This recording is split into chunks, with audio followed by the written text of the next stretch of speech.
All right, folks, welcome back. So I just want to show you really quick a couple of ways you can apply these techniques to your picture.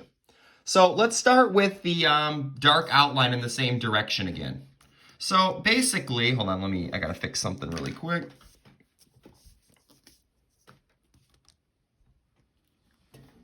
All right, so basically, pick your colors you want, doesn't matter, and you can start going around. You don't have to do this exactly as I do either.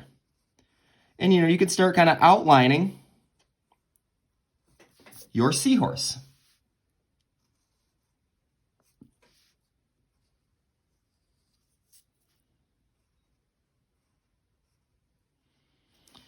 And then, color in the same direction, Keep it nice and light. And that kind of looks really nice.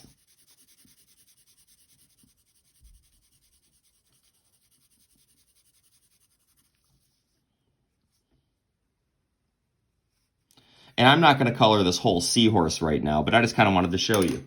And that dark outline can be applied all over the place. Maybe you want the scales to be a different color.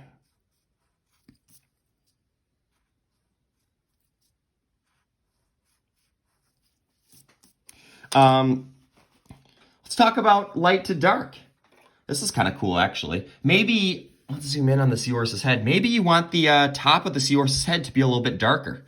So take whatever color you colored the seahorse's head in and just lightly, look at this, just kind of start adding some more color to it very lightly.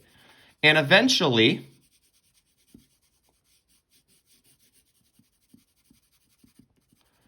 you might kind of get a darker, part of the head versus a lighter bottom part of the head. That kind of looks really cool.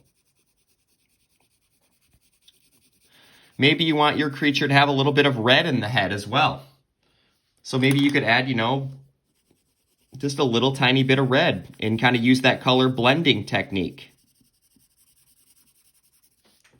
And that actually kind of starts to look pretty cool in there. Maybe I'm going to color the inside of the maybe this will be the seahorse's mouth. I don't know. Maybe we'll color that nice and dark. Kind of looks cool. But it's totally your call,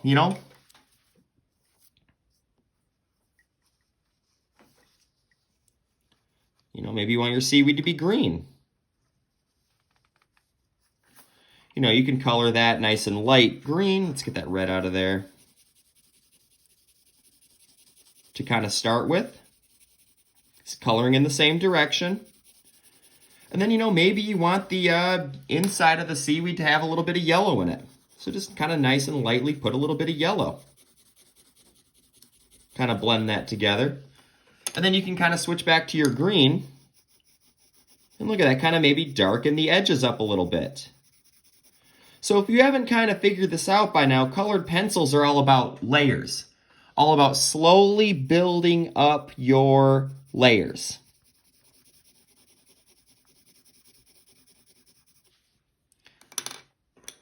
Let's see. Whoops, dropped my orange really quick. Maybe you want for the ground, maybe you want it to be a little bit of a mixture of maybe further away it's going to be orange, a little bit of orange. And then, layer up a little bit of yellow over it and see what happens.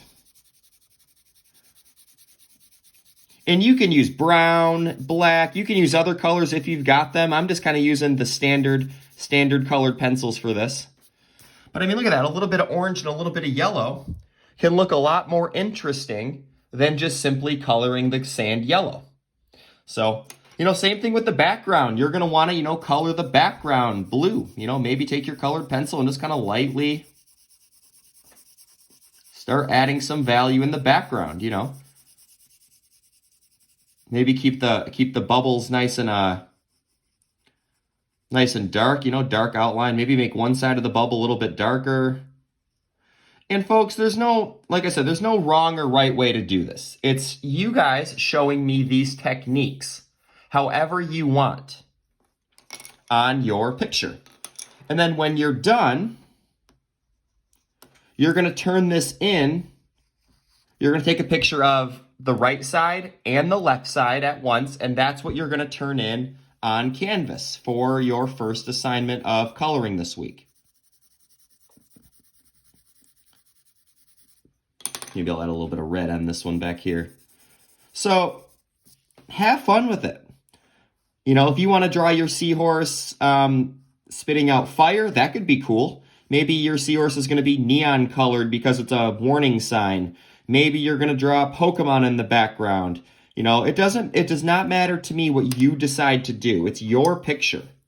But what I'm looking for is you guys to spend the whole amount of time on Tuesday drawing and coloring your seahorse. And then when you finish it, you'll be able to turn it in that day. So there's like no, rush.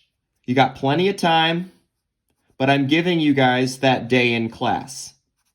So show me those 4 techniques all over your picture.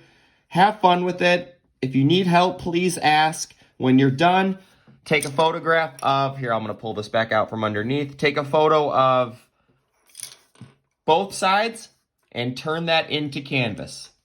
All right, have fun with it. I'm excited to see what your pictures look like.